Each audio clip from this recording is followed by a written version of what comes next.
And we are back live with you. That was Al Aronowitz, recorded, I had the date on that, but it was a good 10 years ago here on Dave's Gone By. The late Al Aronowitz, the journalist, discussing his life and the people that he knew, including the Beatles and Dylan and such. And you know, the Beatles were my heroes when I was a young person, as so many of my generation and age were. And then I collected a bunch of other heroes along the way. People like, Oscar the Grouch was a big icon for me, and the folks of Monty Python's Flying Circus.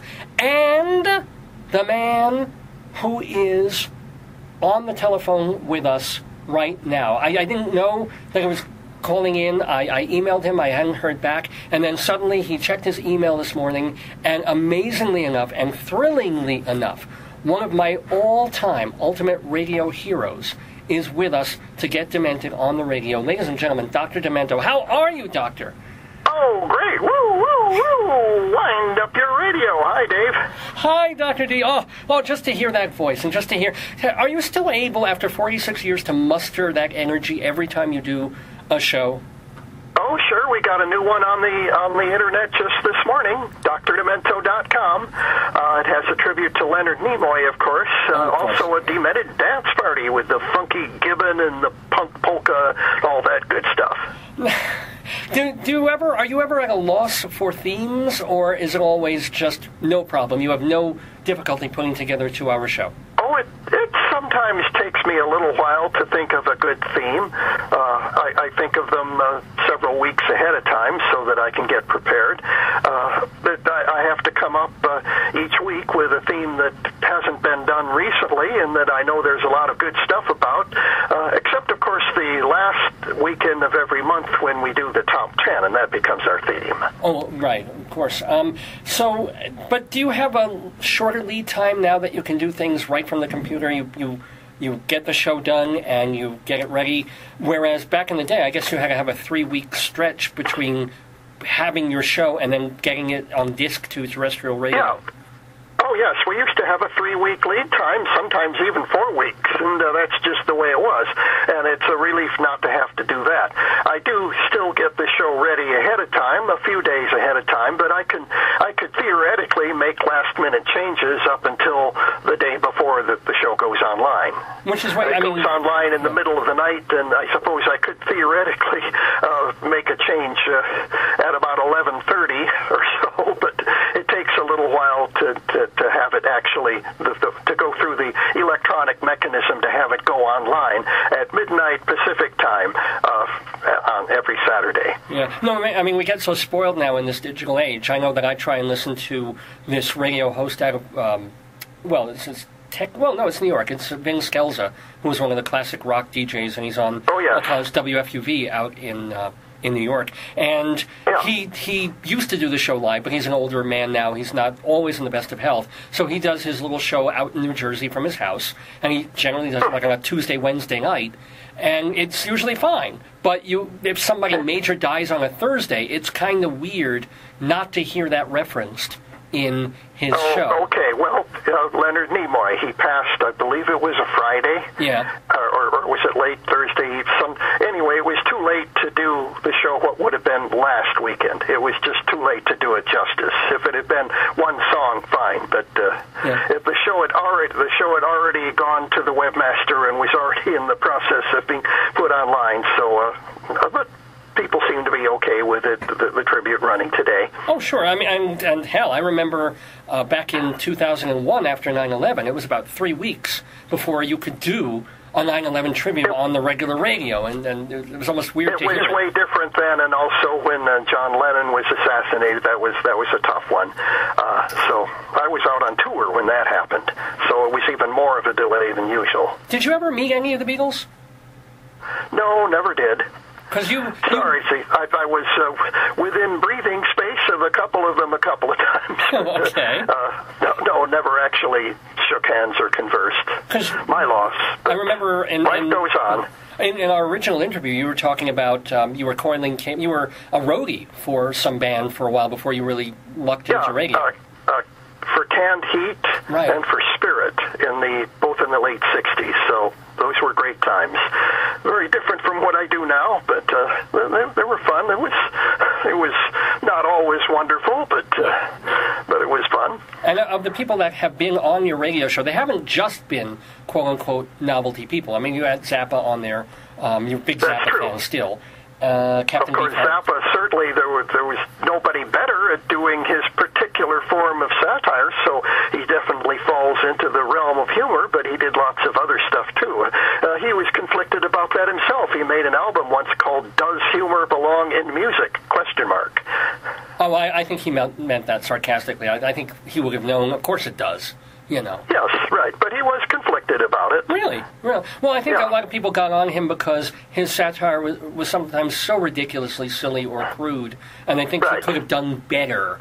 He was a smart man, right, but, obviously. I mean, he was conflicted in the sense that should I be doing this or should I be doing all serious music? Well, thank goodness he didn't do just all serious music.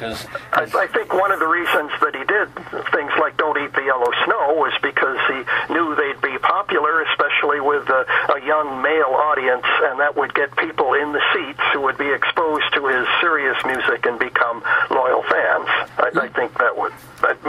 he never came out and said that to me, but I think that was his plan. Did you ever have Beefheart on your show?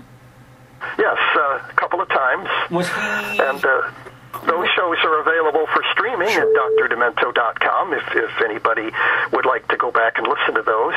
So what do you remember about the Beefhearts? Because I remember I was actually in the audience when Beefheart was on David Letterman. It was a sheer luck kind of thing. And he was magic, but nuts. You know, was he normal-ish? I mean, I guess I could go listen to the show, but tell me. I don't know if you'd say normal. I mean, my best memory of Beefheart was having lunch with him one day in New York City. We discovered that we were both staying at the same hotel. I was on tour to publicize my stuff, and he was doing a Beefheart tour. It might have even been the time when he was there for Letterman, though I did not get to see that. But anyway, we had lunch together, had a couple of beers, and talked mostly about roots music, about Howlin' Wolf and that sort of stuff. And when you talked about that seriously, he was he held a very rational... serious, though not without humor. I mean, even talking about something relatively serious like that. I mean, I'd give anything to have a tape recording of that conversation, because he would phrase things in the most eccentric and unusual ways. But it was a completely civilized, quiet conversation. Didn't draw any attention. Unless somebody recognized one of us, nobody would have known what was going on in that restaurant. Cool. Do you have a favorite guest of all time that you've had? Well, Beefheart was great. Zappa was always challenging. In the later years, he tended to be a little guarded. Maybe the most fun I ever had doing a single interview was with John Cleese. Oh my! When did? Is that in the archives too? I think so. Yeah, I'd have to check, but it should be if it's not. Anyway, he was in L.A. to publicize a fish called Wanda. It was the day that it opened. The interview was not on the Dr. Demento show, but they called me in to appear on the morning show of the station in Los Angeles, because they thought, well, who better to interview John Cleese than Dr. Demento? So they called me in. I got up early in the morning and went in, and we had a great talk. It started out being about a fish called Wanda, but soon got into Monty Python, and I think he was delighted to find that I could ask intelligent questions about Monty Python and not just the same old stuff that he always got asked. So that was nice. Probably threw in some Goon Show references that delighted him and things like that. Yeah, sure. Did you read so that was fun. It was just energetic all the way. But there were lots of others. George Carlin, interviewed him 3 times on the show and once on local TV in Los Angeles. Those interviews turned out to be more serious than you might think, because we would get into talking about what is funny and the theory of comedy and what makes people laugh and that quite seriously and intelligently. But it was not cracking jokes. Yeah, no, that's part of what you do, and people don't even remember. Or not remember, but realize that especially when you were first starting, you were mixing not just quote-unquote funny songs, but obscure songs, great jazz numbers from... I mean, it morphed more into comedy, but you were a little more free-form, especially in those early California FM days. That's true.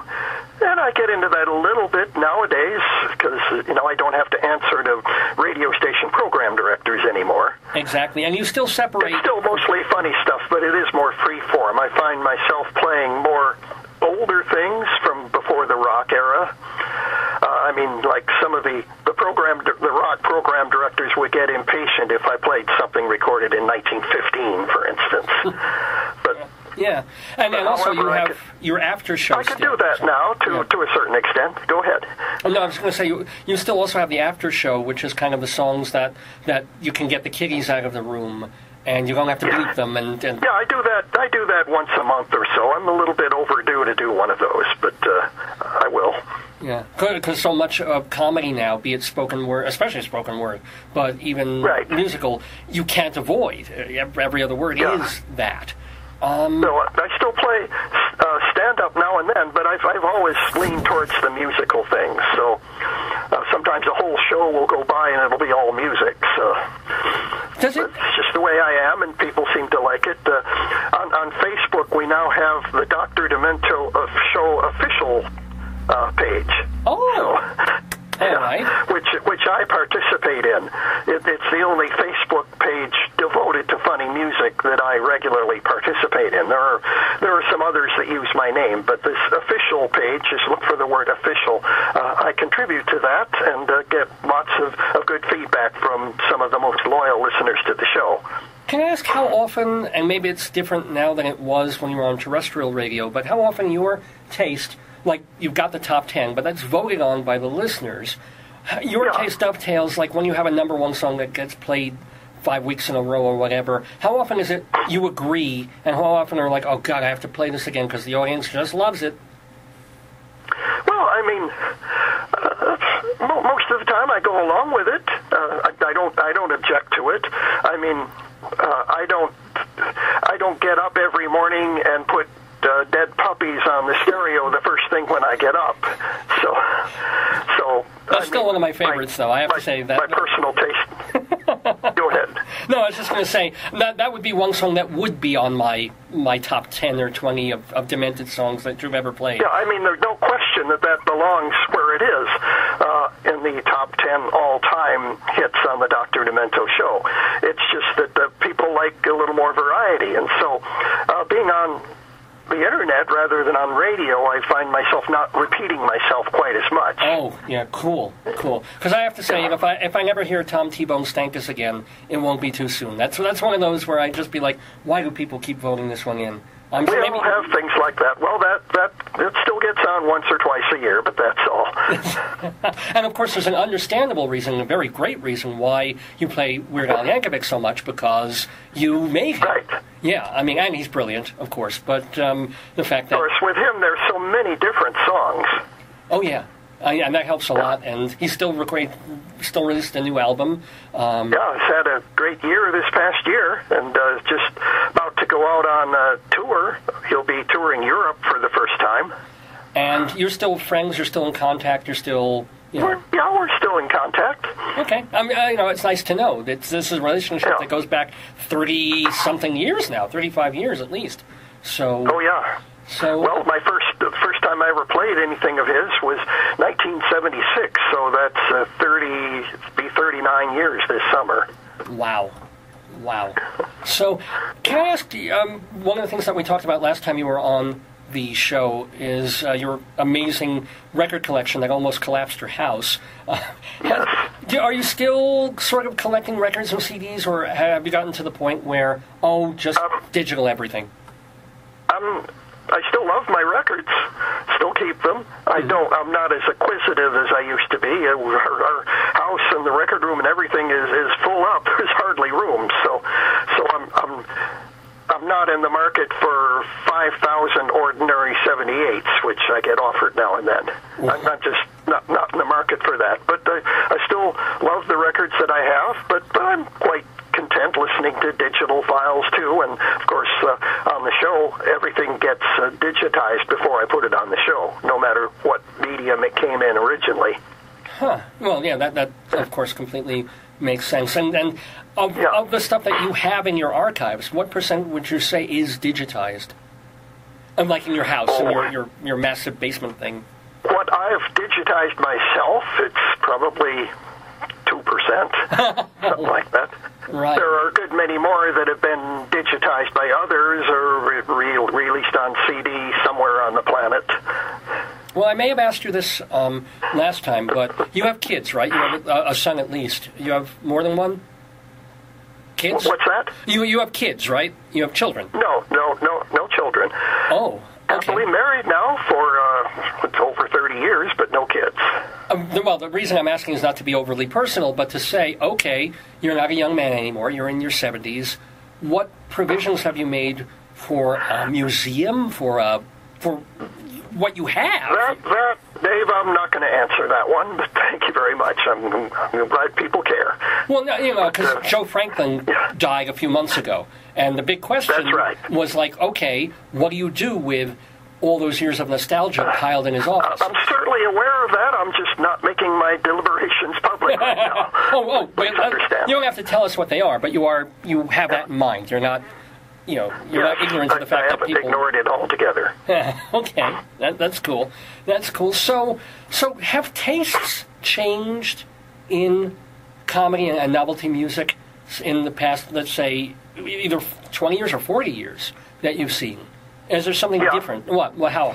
Well, when I started, there was no such thing as rap or hip-hop music. Now there is quite a bit of comedy that touches in some way or another on that. That's one reason. That's one way. Certain things kind of go in and out of style. Of course, there's lots of comedy that has to do with the events that have taken place. I mean, from Watergate right up to whatever the latest scandal happens to be. Oh, sure, yeah. So, and of course, there have been lots of changes in the language that's acceptable.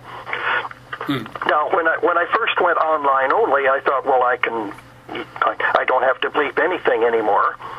But I soon discovered that a substantial part of my audience would just as soon not hear the real dirt, the real filth. Well, I wouldn't be in that audience. I'd be the filth audience. People listen with their families, and I respect that. So that's why now and then I'll have one of those bonus segments at the end of the show where it's clear that that's what's going on. But other than that, it's nice not to have to bleep certain of the less offensive, shall we say, 7 words. Like the S word, I can let go by now. The S word is okay. Probably not. Yeah. Well, no, the F word, no. I didn't realize the S was kind of okay. That's kind of... I'm glad to hear... Well, on my show. Not necessarily on radio, except maybe after 10 o'clock, but on my show. It all depends on the context. A lot, even with the F word, a lot depends on the context. The F word can get into really deep sexual matters very graphically, or it can be just an expletive. There's a difference. And if it's just an expletive, you might let it slide, as it were. Whereas if it's a sexual one, you would let it slide. You can have 1 or 2 of those and have your movie still be PG-13, right, and not R. So my show is PG-13. That's a good way to put it. That's fair. Well, when I was listening, it was PG, because now I realize I was 11 years old when I started listening to you in 1975 in New York. So I wasn't a teen. I mean, I was old enough, but I'm sure my parents would have balked if you were to play, if they even had such a thing back then, like Richard Pryor albums, or even though I was listening to those by the time I was 13, so it didn't really matter. But like when Alfred Yankovic was about 13, he first discovered my show. And one night he was listening to my show, and I was playing Davy's Dinghy by Ruth Wallace. No dirty words in that. I mean, it certainly got innuendo in it, but I was playing that, and his mother came into the room, and she said, "Alfred, you turned that off." Really? Oh, my goodness. Yes. So for a while, he had to listen with the radio tucked under his bedclothes, under his blankets, as many other people did. Oh, my God. I never had to do that. My parents understood my craving for Demento, and I have to admit, I pirated your show to some extent. I would take my little cassette tape recorder and record the show. This is like 1977, and record on these little cassette tapes, not for any other purpose than that I could listen to the show several times over the course of the week while waiting for the next one to come out. Just exactly. I should have had stock in TDK and Maxell back then. Right. That's right. We're talking just for another moment or two with the wonderful Dr. Demento, who, again, remember that his archived shows are available at drdemento.com. There's no period in there. It's just DRDEMENTO, Dr. Demento. And, that's what I wanted to ask you. Early, before you started playing Cheerio Cherry Lips, to end your shows, you had another, I think it was also from the folks who did your opening segment, you had this kind of Bon Voyage music. Yeah, the Roto-Rooter Good Time Christmas Band. They did a version, it started with Home Sweet Home, and then they played kind of an up-tempo version of Home Sweet Home. Yes. So that was the Roto-Rooter Good Time Christmas Band. Thank you. And I decided to, nothing against it, but I thought I'd replace it with Cheerio Cherry Lips. It was just a decision that I made that people seemed to like. But however, the last measure, the last few notes of that version of Home Sweet Home still survive at the end of the show. And, of course, I still use the opening theme that Roto recorded. Of course. I mean, how could you not? Yes. Now, speaking of which, and some of those folks who were with you in those years of the 1970s, still alive, still okay, like Jerry Mayala, Good Time Gil. Actually, those are much later, but who was it? You had people there. Help me out, please. Well, for our movie, we recently had a reunion of much of the cast from those years, and Jungle Judy was there. Yes! Captain Chaos couldn't make it, but he's still alive and well. But Jungle Judy was there, and Sulu, and, of course, many of the people from a little bit later. Wonderful. And thank God they're healthy. My very first sidekick was called Captain Heavy. His name was Ed Nelson, and he lives in Texas, but we're still Facebook friends. He's a musician, still quite active back there in East Texas. Captain Heavy, was he just on the FM? Was that before he went syndicated? I don't remember him at all. Yeah, that was when I was only on KPPC in Pasadena. Okay. Oh, wow. There's still a few shows. There was a few shows from that era online at drdemento.com. I'm not sure you can hear Captain Heavy's voice on any of them, but you can hear what the show sounded like back then. So, wrapping up our conversation with the wonderful Dr. Demento, and I just can't tell you how happy and proud I am that you're able to make the call today. Do you have an all-time personal favorite Demented song? Well, I'm just going to say Fish Heads, because that's my biggest hit, the one that the audience has liked the most. Fish Heads. As far as funny songs go, what I'm going to like the most is something new that the audience likes and I like. So that's going to change all the time. Well, do you have a personal favorite, like not comedians, but novelty song makers besides obviously Weird Al? But any people that you particularly always look forward to? Yeah. I'll put in a good word for the late Logan Whitehurst. I really thought he was a brilliant genius at what he did, which was making funny songs. They were funny in maybe a little subtler way, but and musically terrific stuff. And he got cancer, unfortunately. He's no longer with us. But I'll always put in a good word for Logan Whitehurst, and you can look him up online or find his songs on various of my shows through the years. He's been gone now for since 2006, but I'll always put in a good word for Logan. But of course, Weird Al continues to produce year after year. Barnes and Barnes still do something now and then. Bill Frenzer of Ogden Edsel still active. So Jerry Samuels, they're coming to take me away. He's still alive and well. Oh, doesn't cool. necessarily do funny songs anymore, but he's still kicking. Yeah. I mean, I remember I went to see one of your. I guess you could call it a concert. It was a review of people that you were bringing around, and you had Tiny Tim there on that. And Benny Bell, 90 years old, reading the lyrics off of sheets he was gripping in his hand. It was beautiful. There are a lot of good people who are gone, too, but their funny stuff lives on. It does, and it lives on courtesy of this man, Dr. Demento. Please visit his website. Oh, thank you. Please subscribe. Please go to drdemento.com. I can only wish you... I mean, my 500 shows is nothing compared to this man doing a show pretty much every week for 46 years. and continue. Well, may you live long and prosper, Dave, and may the radio show go on for as long as you're into it. Thank you. Thank you, Dr. D. Have a wonderful year. Thank you so much for calling. All right. Stay demented. Thank you, man. Bye-bye.